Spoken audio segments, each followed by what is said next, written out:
Oh As you boy. go with this harsh reality. Oh, lockout man, lockout man, lockout man. All right, I'm gonna have to talk about this just a little bit. All right. Um, I went to trucking school, and you know, I have told this story before where they told me, we can get you in this trucking school, right? And all you gotta do is graduate, and we get you a job. And I said, no, no, hold on, I got a felony, right? He said, man, I guarantee you, if you graduate my school, I'll get you a job.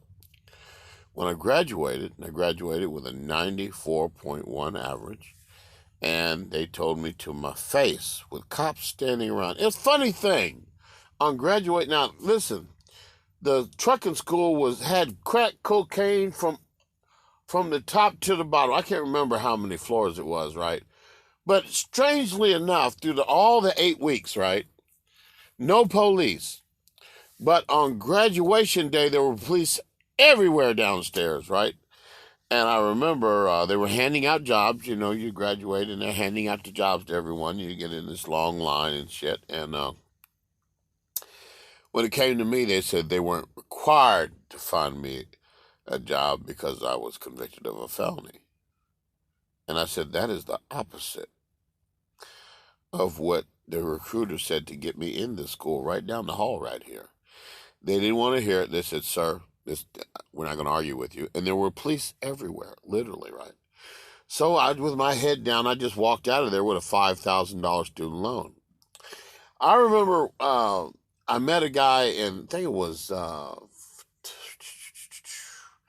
Nashville at the truck stop. Can't remember which one, but I just remember it's a long time ago. He was looking for a ride.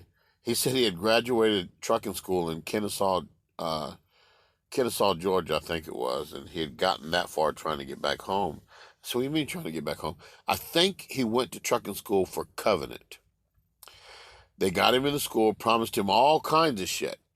Then when he graduated the school, they told him, said, oh yeah, you were qualified to go to our school, but you're not qualified to work for us. And they hit him with a $3,000 bill for the trucking school.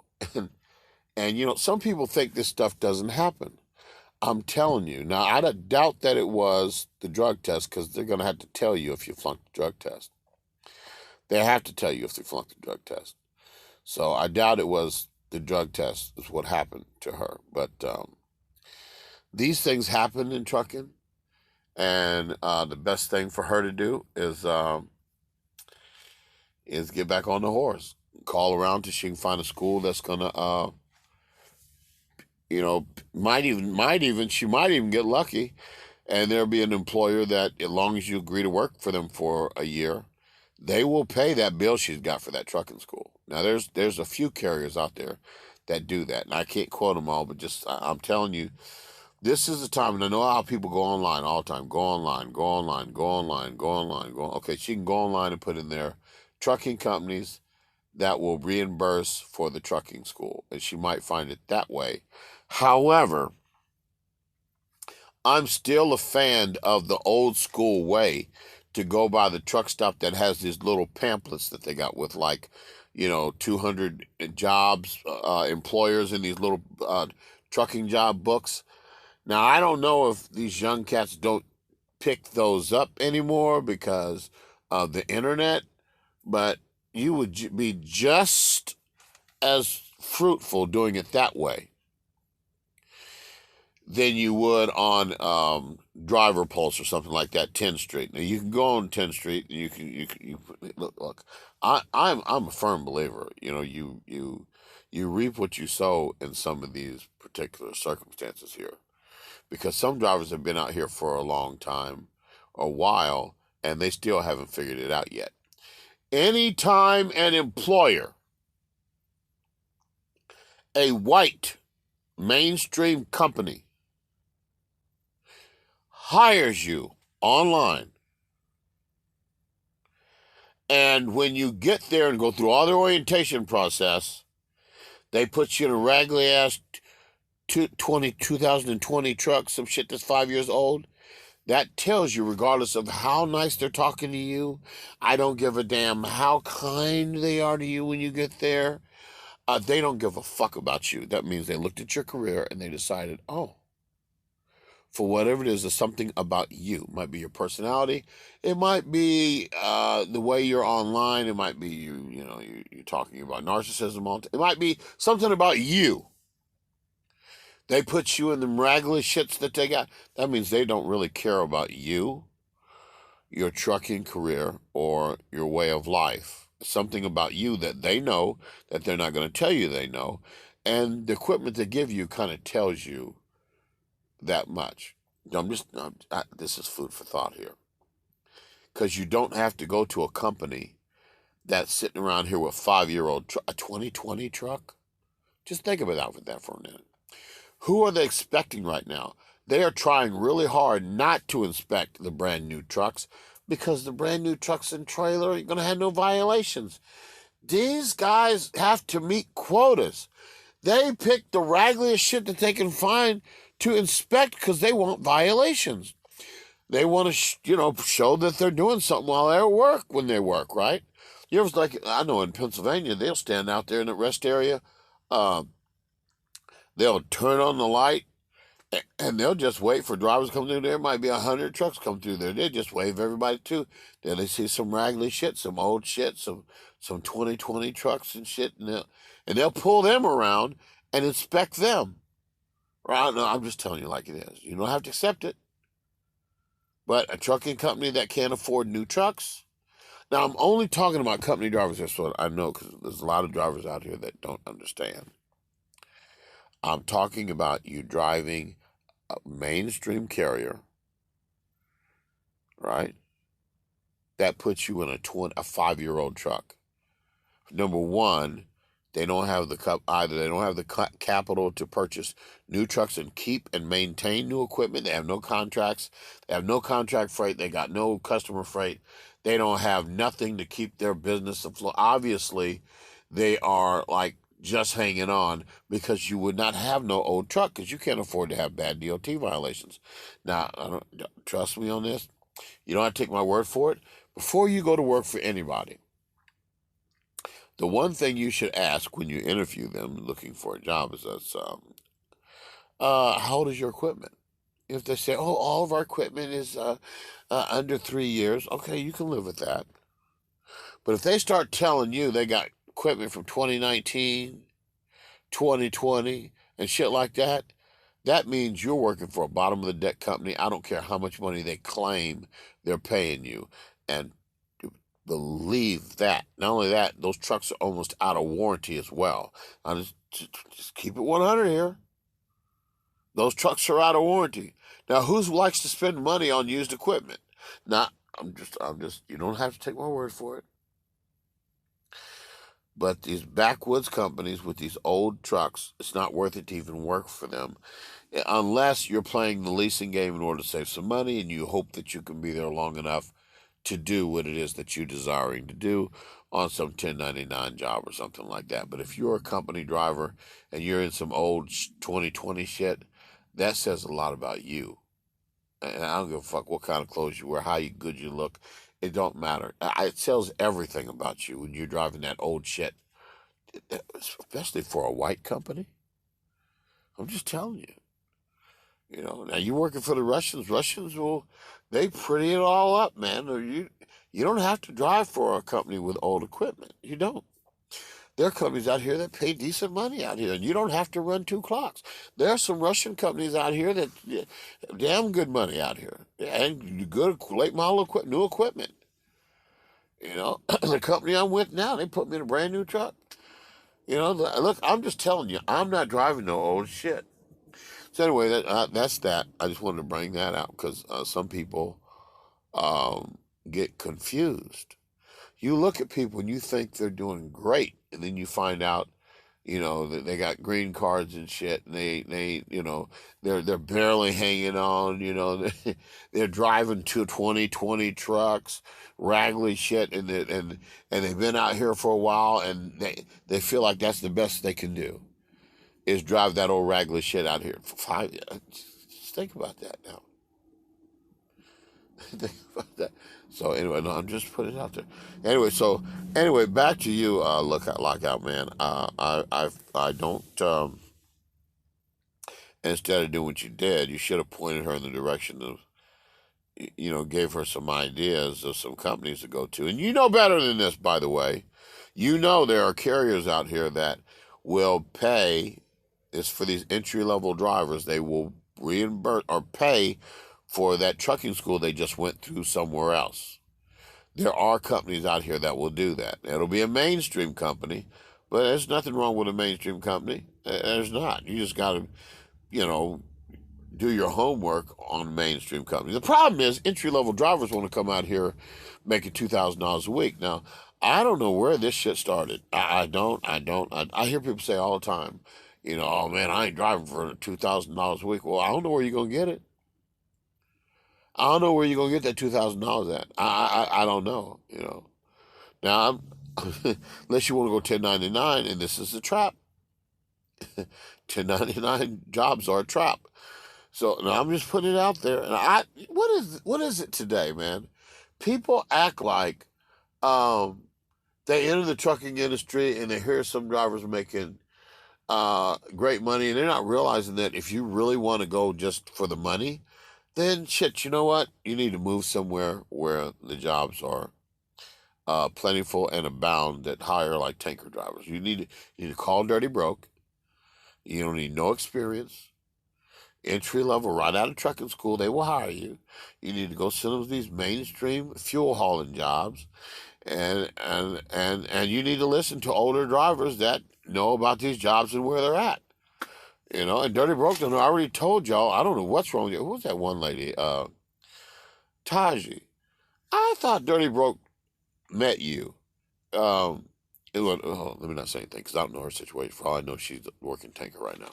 But I do know fuel hauling. If you're young, this is very important. If you are young, your best bet in the beginning of your trucking career is to go get one of them tanker jobs. I don't know why you wouldn't. Top pay, full benefits, home every day.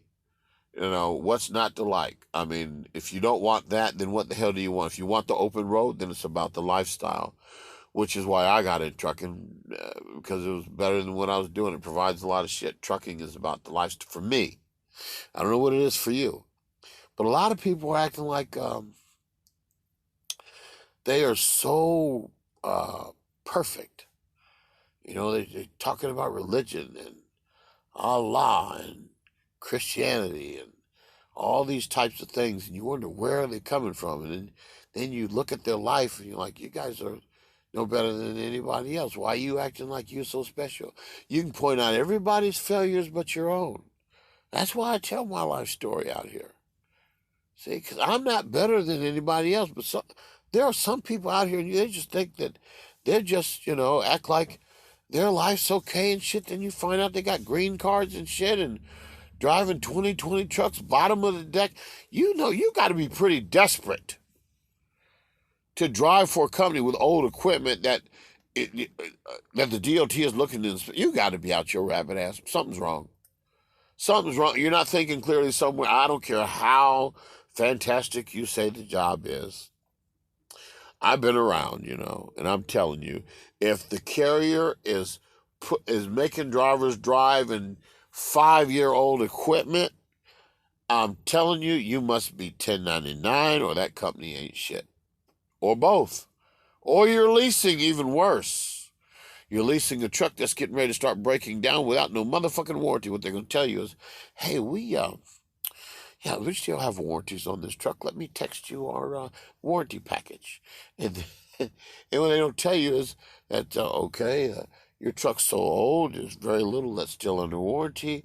And what is under warranty, if it's a Freightliner warranty, in order for it to be covered, it's got to be done at a Freightliner dealership.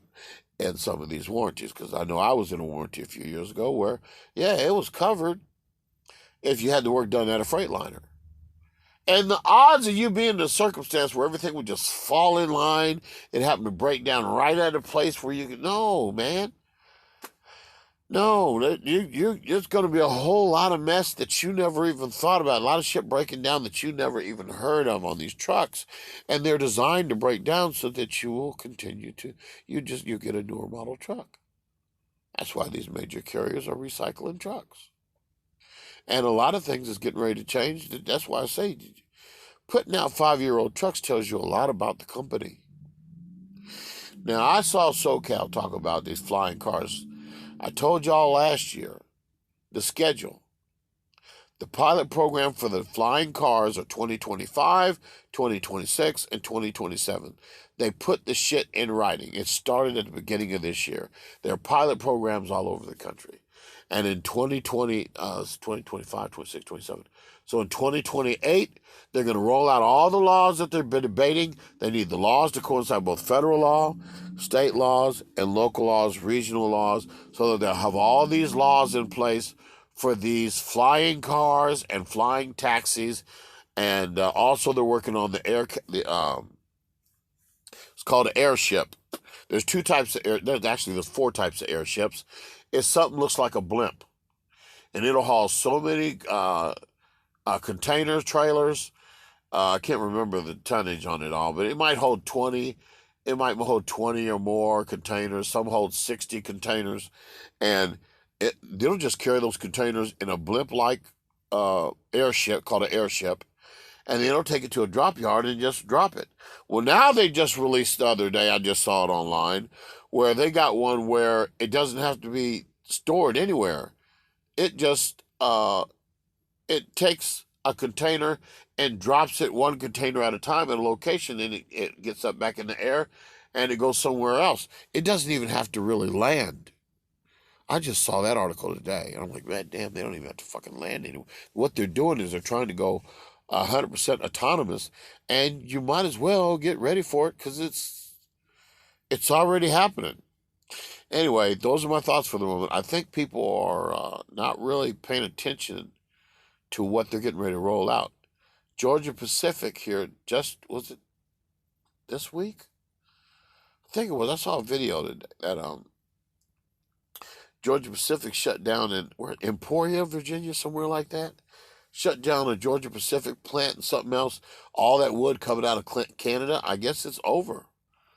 Because otherwise, why would Georgia Pacific shut down that plant if they were going to wait it through the Trump administration, and then just the next president's administration, everything will be back to normal?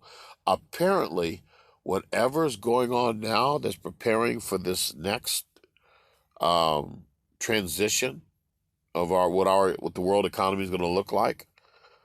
Apparently, the people that have the money have already decided what it's going to look like.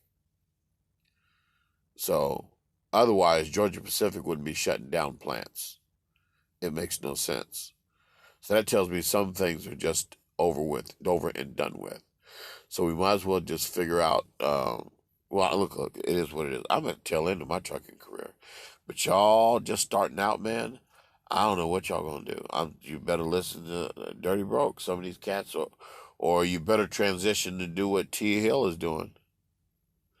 Because the goal in 2004, they told the major carriers that were getting with the program, the carrier I was working for said, I just don't understand, Elijah. Everything that they asked us to do, we've done. Every device they asked us to buy, we bought. And they're taking the equipment that we bought and they're using it against us. In other words, they were using the fuel cards to, like the annual inspections for carriers. They would come in, and when you swipe the fuel card, they would use the time that the fuel card was swiped for fuel had better match what the driver put down on his paper logs. They started doing that. Then they started making sure how many miles the drivers that started using the driver's pre-pass against them. Like if you entered the state of Florida and you went through a pre-pass, and then when you come out of Florida that night or the next day, that shit better not be, it better be doable legally, because they were writing tickets for that. And they started using the technology that people were buying against the carriers, and the carriers were not sold that. That is not what they were sold, and that is not what they were told. Well, right now we're at the last tail end of a very new system. And by the way, Taji, if you're listening, I liked your video today, but just I want to tell you now, as far as these inward facing cameras are concerned, the audio is what you got to focus on. Because now they'll tell you you could put tape over the inward facing camera. They don't give a fuck about that no more, because the AI inward and outward facing camera, the AI is analyzing all of the sound in the background anyway, which is why I said they better not ever take me to court on nothing concerning this camera up here. Ever, ever, never, ever, ever. My shit is not inward facing. But they better not ever, ever, never, ever accuse me of something and use that camera against me, because I'm going to win. I don't know what other people have been doing. They say that these carriers were winning court cases, but apparently now the defense lawyers have finally found a way around that, because the reality is drivers have a right to privacy in this truck for one main reason, and it's not because they can see you back here in the sleeper. Because I had an office lady tell me, "I've seen your stuff." I said, "Oh, really?" Now I didn't comment on it other than that, because I liked the job. I'd been on the job for 5 years, right? But the fact that she told me that, first I was thinking, how in the fuck did you see my junk if I got the curtain? I just, it didn't make any sense. But she said she had saw my foot long. So I'm like, all right. I hope you liked it. Like, so, but, so she might have been flirting. I don't know. For her to say that, she just said it one day. We were talking about the camera, and she just mentioned it, right? I said, oh, okay. So, but hold on. But my thing is, when you are in this truck and you're talking to your doctor on the phone, or you're giving out your credit card numbers to pay a bill, a phone bill or electric bill or something, or you're talking to a loved one about some personal stuff, you do not expect your employer to hear that conversation. You don't expect your employer to hear your credit card numbers being said out over the phone to pay for your phone bill or your bills at home or anything like that. You do not expect your carrier to be listening to your conversation with your mother or your wife or your husband or your doctor or whatever the fuck you got going on. No, you do not. You have an expectation. What I'm saying is, the right person, I'm just articulate enough to drag somebody through the court. They better not ever, ever use that camera, ever, against me. I will drag them through the courtroom for hours. I will write down for my attorney what to say. I will embarrass them in every way possible. So, because you do have an expectation of privacy in this truck for lots of reasons. Now, I said that to say this. The audio on the camera, the AI camera, it never turns off. And in some of these cameras, like the one that's in the truck I'm driving now, they can go back in time. Like it used to be, up to 24 hours. They can rewind or go back to a certain time and replay what was going on at that time, right? And then after 24 hours, it would just continuously write over the previous data, right? Now it's not so. Now they can go back back in time to a certain date and time and play whatever the fuck was going on at their will. This is something complete. The cameras they got out here now is something completely different. So I'm saying, just because you put the camera over there, you got to keep in mind that if you cover the camera, some of these carriers have a way to see off the reflection of the windshield what's going on in the truck anyway. Because someone I was working for, and he got fired because he was doing something on his phone while driving, and the reflection from the front windshield bounced off the side windshield. Somehow they were able to see every fucking thing he was doing. And that, along with the audio that's recording anyway, well, it's irrefutable evidence, right, that you were doing something you weren't supposed to be doing while driving. So don't think just because you have tape over the camera, there are other things that are in play. It's very important where you place your phone. If you're the type of person that places your phone on your front windshield, you are in grave, immediate danger of everything you're doing being seen, even from the outward facing camera, from the reflections and shit off the windows. I'm just telling you. Because there's a lot of drivers that put shit on the front windshield. And by the way, it's illegal in like 30 something states anyway. There's not supposed to be no suction cup on your windshield at all in 30 something states. I'm not talking about no federal law. I'm talking about the 37 states. You don't have to believe me. Just Google it. 37 states, it's illegal to have any suction cup on the windshield, period. But there are other places to put your phone, like the flat spot in front of you. If you're in a Freightliner, if you don't know where that flat spot is directly in front of you, I don't know why, because some have their ELD put there and some don't. Most companies leave that flat spot for the driver to do whatever the fuck he wants to do. It's facing you. So that's the best spot, and I strongly suggest buying an extra back for your phone and taking okay, on the back of the Easy Pass and Pre-Pass, that super Velcro, it snaps in place. It's not really Velcro, it snaps in place. It's made by a company called Scotch. Scotch heavy duty Velcro. Look that up. And it snaps in place. You need to get a roll of that. I got 2 rolls of that right now. I keep rolls of that because you never know when you need a windshield or anything like that. Anyway, on the flat spot, you put the Velcro tape horizontal, not vertical. You guys with these vertical ideas is a bad idea. You put the Velcro tape horizontal, and then you put the other side of the Velcro snap-on tape on the back of your phone, and then whenever you just snap your phone in place horizontal at the bottom of the flats. Those that are in a Freightliner know what I'm talking about. If you're not in a Freightliner, maybe you don't know what I'm talking about. And you just snap your phone in place right there, and then when you need to take your phone somewhere, you just take it off because the extra back you got for your phone is snapped in place right there. So whenever you need to do, you can put it there. There's lots of reasons to have that. Hold on. I just said that. I'm just giving you ideas. One of the ideas, what I do with my fucking phone. And then there's another thing. Well, I shouldn't say that, man. It's bad to share kind of covert information. I know. But if you are a expert, this is not for new drivers. Let me just say that. So it's not for new drivers. How about that?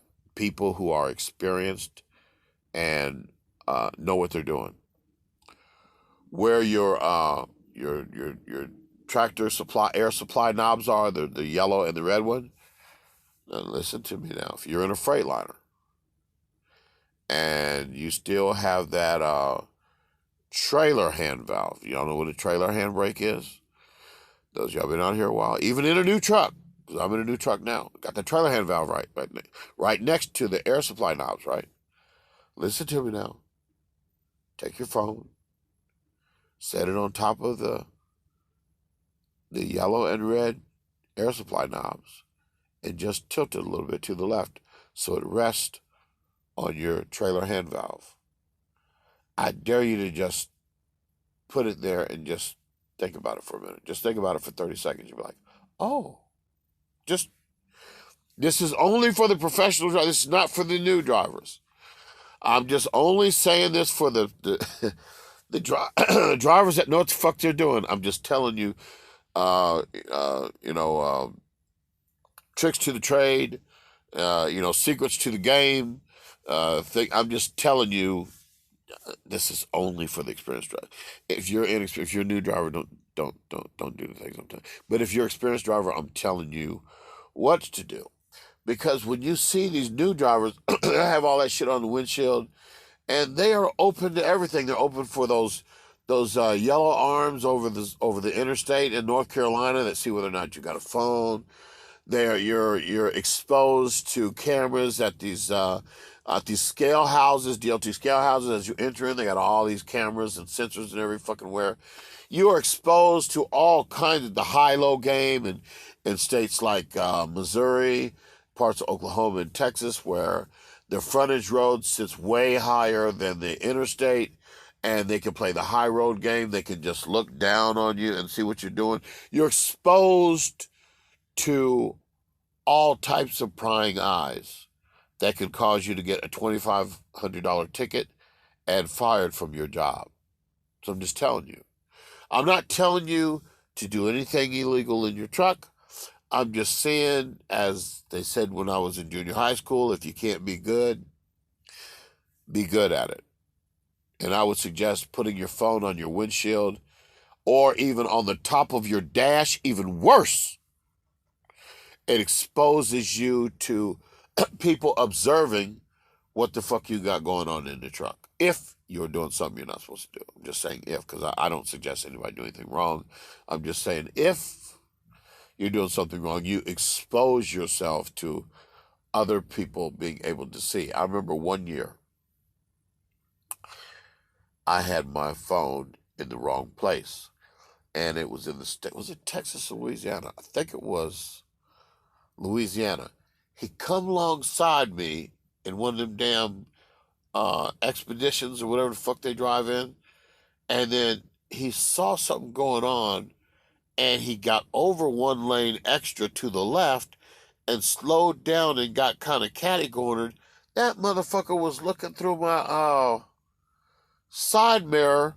It's something he saw, and I noticed it out of the corner of my eye, and I pressed the thing down on my phone. No, it's a button. There's a button I can touch to make your phone go black. And I said, motherfucker, man, I almost got. That's the. I'm just saying, and I just don't. And he stared at me.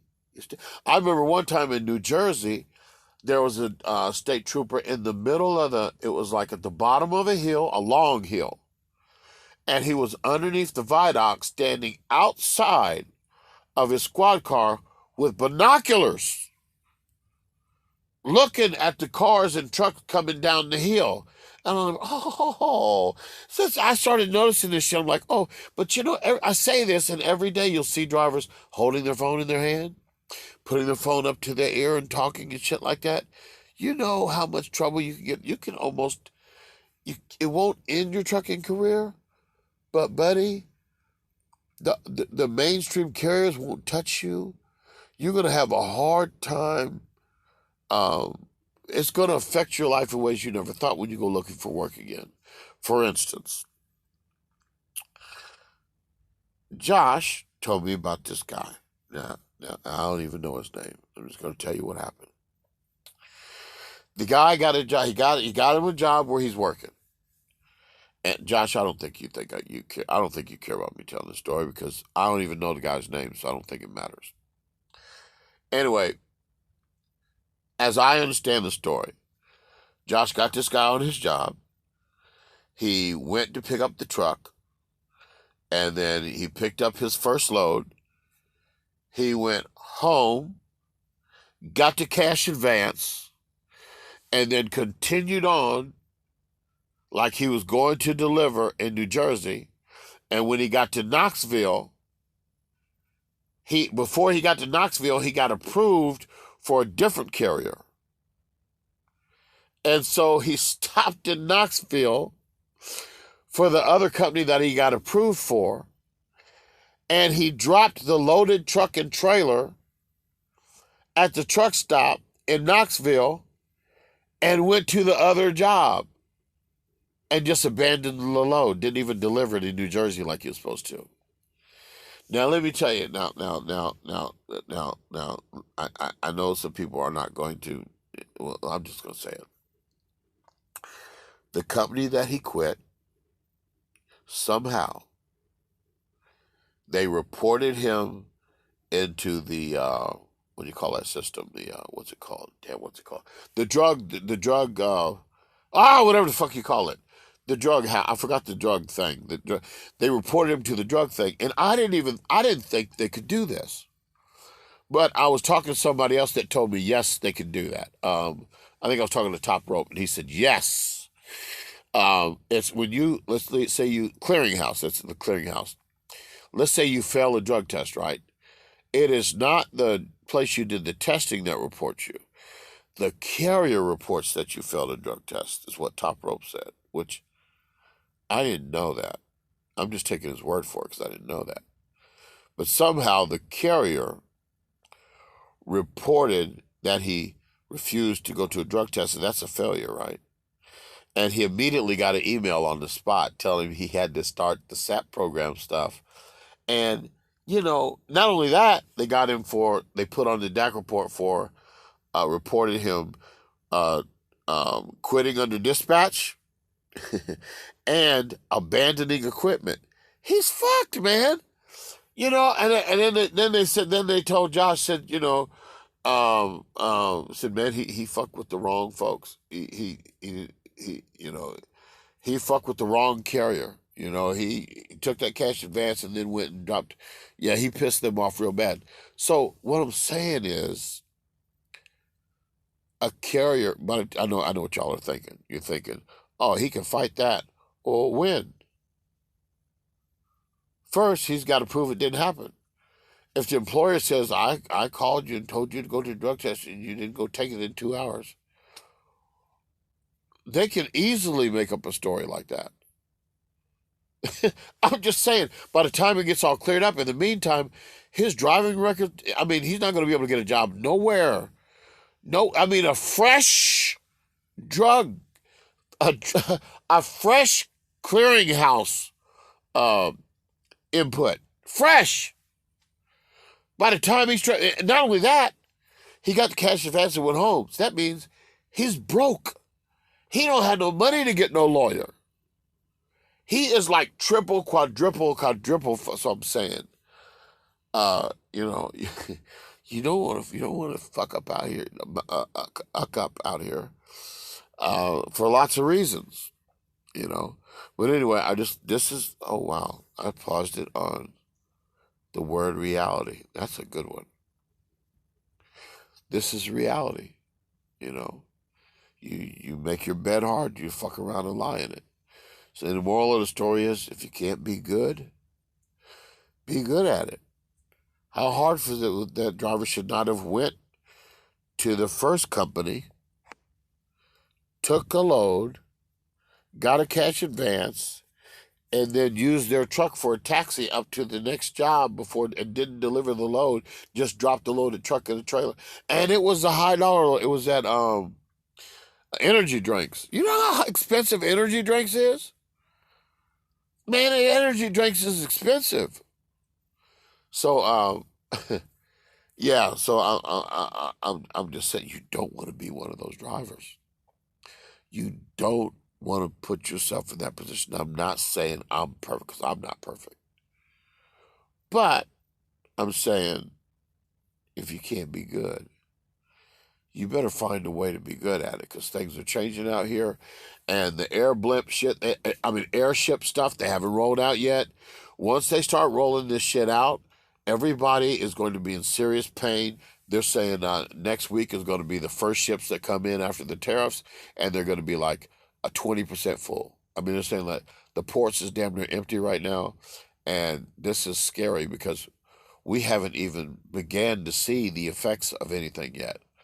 And by the time wintertime gets here, when Trump is supposed to have those sheikhs in Saudi Arabia and that rich billionaire in India to start building warehouses and shit, man, it takes a year or two to build warehouse. What do you think? Overnight, all of a sudden, people will get these jobs back, bro? We are going to have a hard time this fall and this winter coming up, and Trump's going to try to straighten it all out. I don't know, man. I don't think so. I think he has caused so much pain. Oh no, let me rephrase that. He's caused so much disruption because that's the word they're using today. Today they're using that word again over and over and over and over and over and over and over and over and over. Disruption. And remember, J.B. Hunt talked about this shit about a year ago. They were disrupted, and they disrupted their company on purpose to redesign their company, and now they are doing the disrupting. That's what the CEO said last year for J.B. Hunt. So disruption is the word of the moment. Trump has disrupted everything, but he's made so many adversaries thinking that all of the quadrillionaires would just join him and then they could just rule the planet. But he caused too many people to lose too much money, and more importantly, he ruined a lot of relationships. I don't think anybody's going to ever trust him again. So why do they not want to pass these bills coming up and stuff? It's because he can't be trusted. So you pass a budget bill. Well, if he's proven that he's not going to fund what he doesn't want to fund.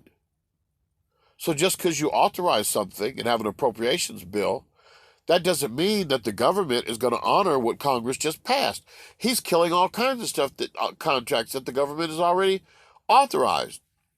He just flat out not. Doge just shut everything down. So I think it's going to backfire. So the only thing he has left to use, immigration.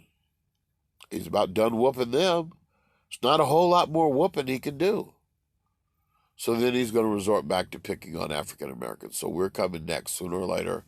We're the low-hanging fruit.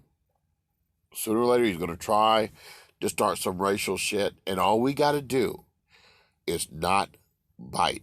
It's going to be painful. But all we have to do is not respond. Because they really want to do something on a big level with us. And I'm telling you, I don't think the shit's going to work because we can see it coming. So you black people that are out there protesting, you shouldn't be doing it. African Americans, no. Now is not the time to protest. The time to protest is around the midterms. Protest then. That way we can go, no, wait a minute, maybe not. Wait a minute. We got to put so much pressure. This is not the time to put the pressure on. No, this is not the time. Nope, this is not. Let the white folks handle it. If they get tired, they get tired, but they're going to have to do it. And the immigrants, they need to fund everybody that is supporting them, all the agencies that's got lawyers supporting them, staying here or doing whatever they have to do to maintain their legal status. That's all I can say. Because Trump is deporting people who are permanent residents, U.S. citizens that were from somewhere else. He's trying to renounce people who have got their U.S. citizenship. He's trying to renounce and overturn their citizenships. So he's doing so many things that are being resisted right now that I don't think he can recover from this. The immigrants will never trust him, and there's no way they're going to trust a Republican because they're supporting his agenda. So the only thing Trump can rely on is the quadrillionaires building warehouses and factories at preferred locations, right? And hope that those preferred locations are populated enough through gerrymandering that he can steal the midterms and the next 2028 election. If he steals both of those elections, we are in big trouble. We have not seen trouble. We have not even contemplated the things that this man can do. This man can change the Social Security laws. The man can end workers' compensation. He can end disability as we know it and change it all. Disability. He can change where, if the husband dies and the children get his Social Security and the wife gets his, he can overturn all that. Why the fuck should somebody get the deceased person's Social Security? Hell, that alone could rescue Social Security. I mean, children. He could end the foster care stuff where, okay, the government is paying checks to people who are foster parents. He could just kill those programs. I mean, there's some things he could do to cause You think it's bad now. We have not seen it till we've seen riots in the streets. White people have not felt enough pain to have riots in the streets. They are protesting. Eventually, they are going to have to do some disrupting. And if they're not willing to do that, nothing is going to change. So, and this is how we'll know. When Thanksgiving gets here and the economy's all fucked up, and Christmas gets here and the economy's all fucked up, how white America responds to that will tell us the future.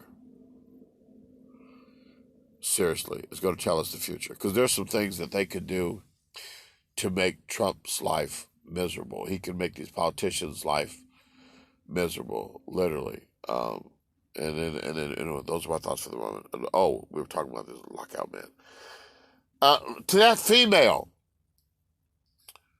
she needs to do what I said. Find carriers that reimburse for you going to trucking school, because there are carriers out here that do that. And lockout, man, you know better than that. You should have told her that. You, your goddamn self, should have told her that.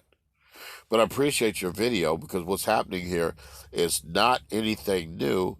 It's just we're not really able to tell entry-level people what to look out for when they apply for these trucking schools. We can't, because there's no way to reach them, because they don't know we exist. I mean, they can look out, about the trucking industry, look up stuff online, but where are they going to find us? The people in the trucking community that are talking about this subject matter. How can they find us? And if the people who are popular don't discuss it, then what the fuck? Lockout Man's not popular enough to reach these people. Oh, hell no. You need somebody way bigger than that. You need, what's that guy's name? Damn, I forgot his name. Asia Maya. You need some of these damn heavyweights out here.